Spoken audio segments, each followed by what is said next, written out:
So it's pretty safe to say that most people have at least heard of MTV, and if you grew up in the 80s, 90s or early 2000s, then you're no doubt very aware of just how influential it was. As not only was it instrumental in promoting the careers of some of the industry's most well-known musicians, but was responsible for some incredibly successful TV shows, such as Beavis and Butthead, MTV Cribs, Punk'd, The Real World, Jackass, and of course, Celebrity Deathmatch. And if you haven't seen the show, then the title should give you a pretty clear idea of what it's about.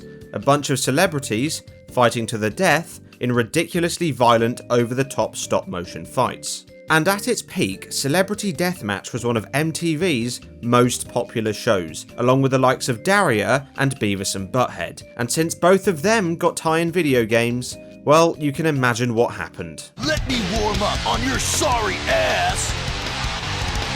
Get ready to die. Bad girls rule. As usual, the crowd is wired for excitement! Now this game performed about as well as you'd expect, horribly, receiving almost universally bad reviews and getting placed among the worst PS2 games of all time. Although, is this really true? Is this game worthy of that reputation? Well, today I'm going to find out, so without further ado, let's see how bad this game really is.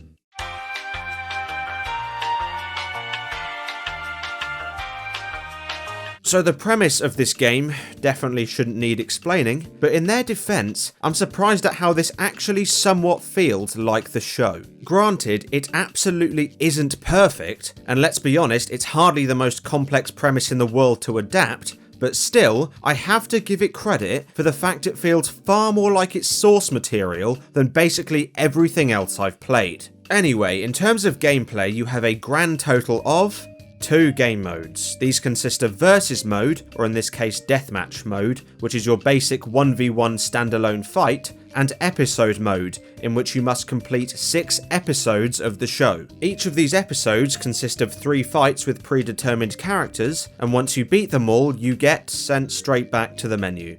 Yeah, I'd say I'm surprised, but I'm really not. Now, of course, the main attraction of this game is the celebrities, and in this case, you get to choose from 24 of them, a number which quite frankly is far higher than I expected it to be. These range from Jerry Springer, Busta Rhymes, Marilyn Manson, Dennis Rodman, Carmen Electra, NSYNC, and a bunch of others who, if I'm honest, I wasn't really familiar with until I did research for this video. Now granted, some of the 24 characters need to be unlocked, for example Frankenstein's monster, the mummy and the Wolfman, but to be honest, it's not really an issue. See, unlike Fight Club where the unlockable characters were behind bullshit objectives that required far too much effort, this game doesn't have that issue, since you unlock everything on your first playthrough, so providing you play the game at least once, it won't be a problem. Something you shouldn't find particularly difficult, since a standard playthrough takes less than an hour.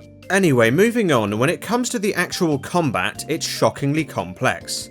No, I'm just kidding. Yeah, to say this game is simple would be an understatement. In fact, I'd go as far as saying this game has the most bare-bones, straightforward controls of anything I've ever played, and you could probably win a match using your forehead. The controls are the bare fucking minimum needed for a functional wrestling game, and every move can be pulled off by pressing one button. This applies to everything from standard punches and kicks to ultimate moves and finishes. However, despite its incredible simplicity, it still manages to provide some entertainment value, and this is mainly due to the fact that each celebrity has their own unique attacks tailored to them. For example, Dennis Rodman's attacks are basketball themed, NSYNC's are accompanied by music and dance, and Carrot Top uses comedy props. And you know what? As weird as this sounds, I actually found myself almost enjoying this game at points simply because of how ridiculous these attacks are. For example, watching someone get turned into Frankenstein's bride then beheaded, having their guts played like an electric guitar,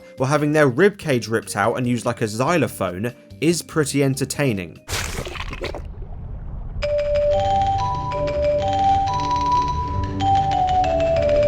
Although my personal favourite has to be NSYNC's, which has all the members jump into the arena and rip your opponent limb from limb. However, it's worth mentioning that the attacks, while very creative, clearly haven't been balanced at all, with some being grossly overpowered and others being completely useless. Let me read your cards. Ow! This also applies to the weapons and environmental hazards, which all pretty much fall into the latter half of the spectrum.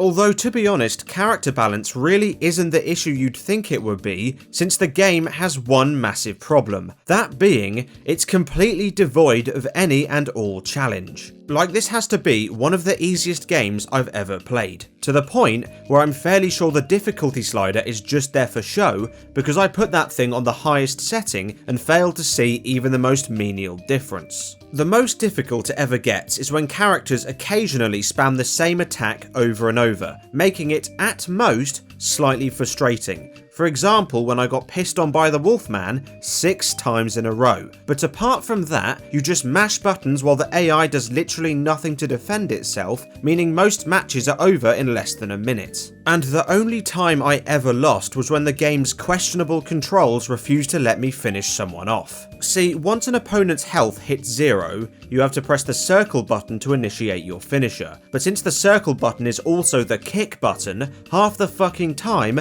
that's all you do. And with some characters, this is an absolute nightmare. However, the biggest overall issue is just how extremely limited it is. And yeah, I know the premise isn't all that deep, but even so, after the novelty of the attacks has worn off, and you've unlocked everything in the game within half an hour, its flaws become glaringly obvious. Bland maps, incredibly simple primitive controls, horrible character models, no music, frame rate drops, commentators speaking when they aren't even there. I felt that hit. That hit dumped some vital organs loose. Yeah, this game is full of issues, and when you combine that with its complete and utter lack of challenge, and pretty much zero replay value, it's easy to see why it didn't do very well.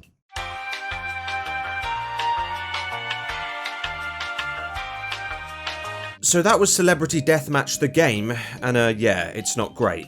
Although, I don't think it's nearly as bad as the reviews let on. This game is pretty much exactly what I expected it to be, a subpar wrestling game that's about as surface level as physically possible. And quite frankly, I enjoyed this far more than I did other games on this list. I mean, I'd take this over fucking Fight Club any day of the week, because at least this entertained me briefly. Fight Club was fucking miserable from start to finish. So yeah, in conclusion, is this a bad game? Sure. But in the grand scheme of things, it's just very, very average. Anyway, if you enjoyed this video, feel free to leave a like, comment and subscribe, and I'll see you on the next one.